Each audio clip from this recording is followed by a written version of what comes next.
Hi అండి. Welcome back to minus recipes.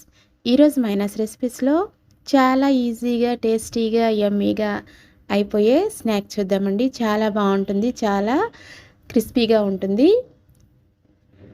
అయితే ఇది ఎలా చేయాలో చూద్దామండి. అంతకంటే ముందుగా మైనస్ రెసిపీస్‌ని ప్లీజ్ సబ్స్క్రైబ్ చేసుకోండి.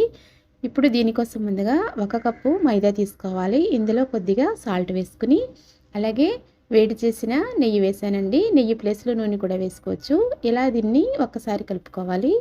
తర్వాత మనం ఇదంతా కూడా ఆయిల్ గానీ, నెయ్యి గానీ మనం పిండి అంతటికి కూడా బాగా పట్టేలాగా చూడండి. ఈ విధంగా ముద్ద చేస్తే ఇలా ముద్ద అయితే గనక మనకి అందులో ఉండే మాయిశ్చర్ సరిపోయినట్టండి.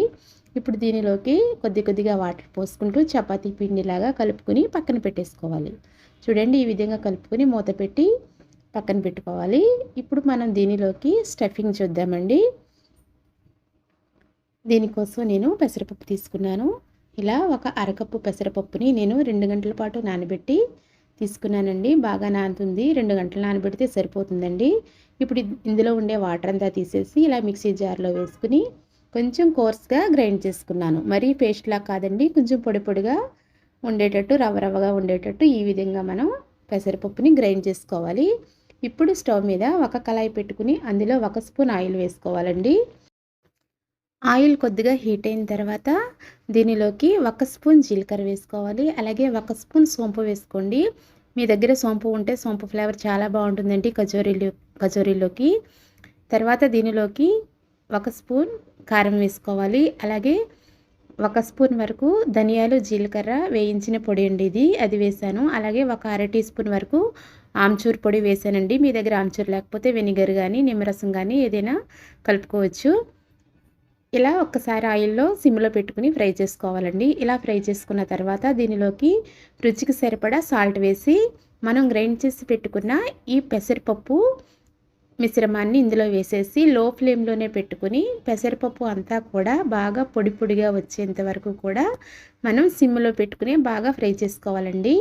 ఇది ఫ్రై చేసేటప్పుడే నేను లాస్ట్లో 1 స్పూన్ వరకు గరం మసాలా కూడా వేసి బాగా ఫ్రై చేశాను.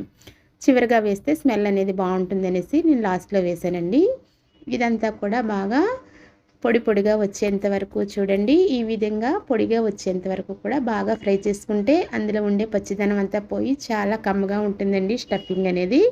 ఇప్పుడు అది పక్కన పెట్టేసుకుని ఈలోగా మనం కలిపి పెట్టుకున్న ఈ మైదా పిండిని చిన్న చిన్న బాల్స్ లాగా చేసుకుని చపాతీ పీట మీద మనం దీనిని చిన్న పూరీ సైజులో మనం ఒత్తేసుకోవాలండి.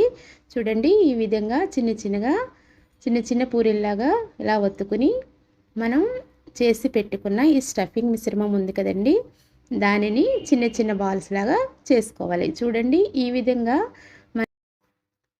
చిన్న బాల్స్లా చేసి ఇప్పుడు దీనిలోకి ఇలా చిన్న పూరి చేసుకున్నాం కదండి, అందులో ఇలా స్టఫింగ్ బయటికి రాకుండా బాగా ఫిల్ చేసేసి మనం చేత్తోనే ఇలా ఒత్తుకుంటే సరిపోతుందండి. కచోరీ షేప్లో ఒత్తుకుంటే చిట్టి కచోరీలు మనకి చాలా ఈజీగా రెడీ చేసేసుకోవచ్చు. ఇదే విధంగా ఇంకొకటి కూడా చేసి చూద్దామండి.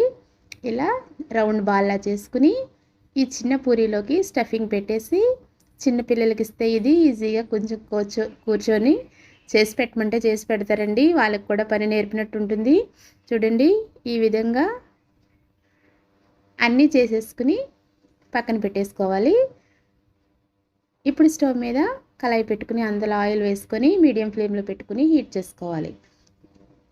ఇప్పుడు మనం చేసి పెట్టుకున్న ఈ కచోరీని ఆయిల్లో వేసుకుని డీప్ ఫ్రై చేసుకుంటే చాలా టేస్టీగా, యమ్మీగా, క్రిస్పీగా మనకి చాలా తక్కువ టైంలోనే యమ్మీ కచోరీలు రెడీ అయిపోతాయండి. ఈ రెసిపీ కనుక మీకు నచ్చినట్లయితే ప్లీజ్ తప్పకుండా లైక్ చేయండి, షేర్ చేయండి. కొత్తగా మన ఛానల్ని చూసేవారు ప్లీజ్ సబ్స్క్రైబ్ మైనస్ రెసిపీస్ అండి. అలాగే మైనస్ రెసిపీస్లో ఇంకా మరెన్నో మంచి రెసిపీస్ ఉన్నాయండి. మిల్లెట్ రెసిపీస్ ఉన్నాయి.